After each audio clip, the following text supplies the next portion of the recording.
Number 3, sir.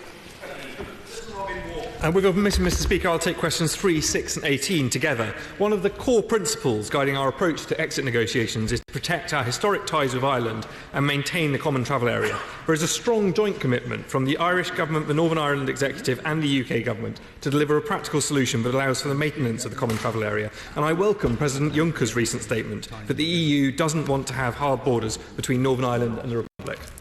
Nigel Mills.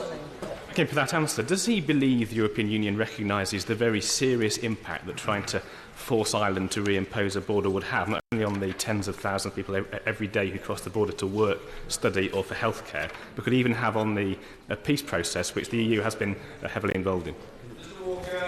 My honourable friend is absolutely right, but I think we have seen some welcome comments on this from the other side in the negotiations. President Juncker, following a recent meeting with the Taoiseach, said during the Brexit negotiations the EU and Ireland must look to minimise the impact. And Michel Barnier has previously said the EU must do its utmost to uphold the success of the Good Friday Agreement. We remain fully committed to preserving and maintaining the Belfast Agreement and its successors and continuing to work hard on this issue with our allies.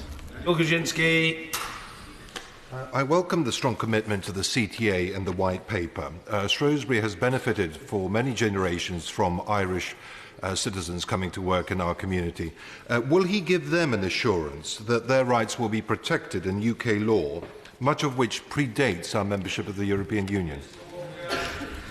Absolutely. I can assure my honourable friend that we remain committed to preserving the rights of Irish citizens within the UK. And since well before the establishment of the EU, Irish citizens have had special status within the UK, rooted in the Ireland Act of 1949 and reflected in British Nationality Acts. That status provides Irish citizens in the UK with additional rights beyond those associated with common membership of the EU. The family ties and bonds of affection that unite our two countries mean there will always be a special relationship between us.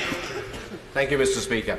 The Crown dependence of the Isle of Man has very strong links with both Northern Ireland, the Republic and the rest of the United Kingdom, and when the Justice Committee met representatives of their government, their number one ask was to make sure that they remain part of the common travel area between the three as well. Can the Minister reassure them and us on that point? Minister.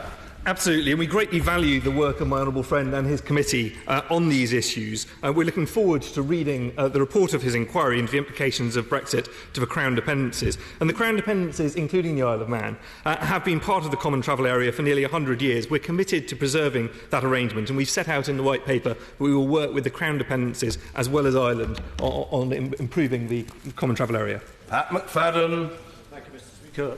Does the Government appreciate that the Good Friday Agreement was not a single event signed and sealed and put on a shelf 20 years ago, but rather was a process of normalisation of relations and free movement of goods, people and so on? And if the Government does realise that, will they therefore make sure that they respond to the very real fears in Ireland that Brexit represents a turning back of the clock on the precious new normality that has developed in the last 20 years? The honourable gentleman is right about the importance of these issues, and he's right that the Good Friday Agreement was certainly not just a moment in time. We talk about the Belfast Agreement and its successors. We recognise the need to continually work on these issues and to work on them jointly with our friends and allies in the Republic as well as with the Northern Ireland Executive. Cherry. Thank you, Mr. Speaker. If the common travel area can continue to operate between the UK and the Republic of Ireland, a country that's a member of the EU with its own rules on immigration, then why couldn't it operate between Scotland and the rest of the UK if Scotland stays in the single market when the rest of the UK leaves? The common travel area is of benefit to the whole of the UK, including Scotland. The people of Scotland voted decisively less than 2 years ago to remain part of the United Kingdom, and I think we should all work together to make this process a success for the United Kingdom. Chapman.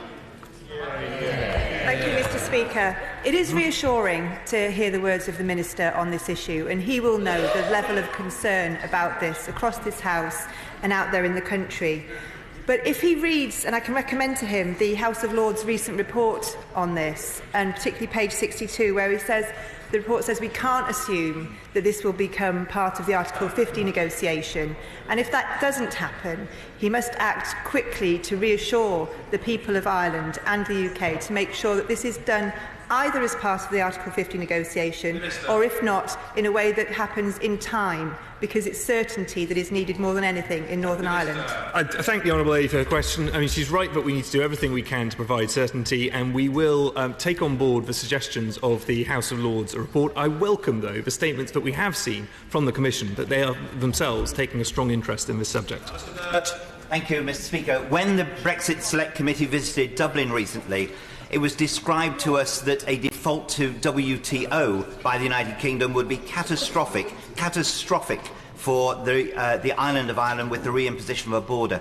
Could the Minister reassure the House that he will continue to resist siren calls to move towards WTO, if for no other reason than the reasons affecting Ireland itself? The Government has set out a very clear strategy about establishing a future partnership with the European Union. That is what we should focus on, and that partnership includes the concept of frictionless movement across the border.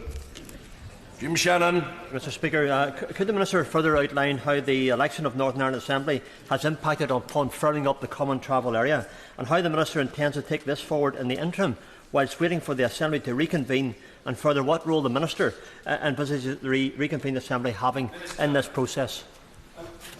Thank the Honourable Gentleman for his question. We are fully committed to ensuring that as we establish our negotiating position, the unique interests of Northern Ireland are protected and advanced. And the UK Government has a clear role in providing political stability in Northern Ireland. The Northern Ireland Secretary is doing everything he can to secure the resumption of devolved government, and it's important that everyone engages constructively to reach a positive conclusion as quickly as possible. We are not contemplating anything other than the return of devolved government.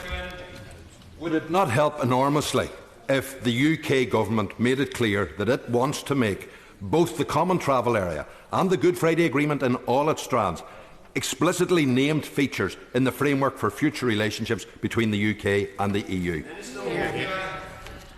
Yes, and I believe that we have and will continue to do so.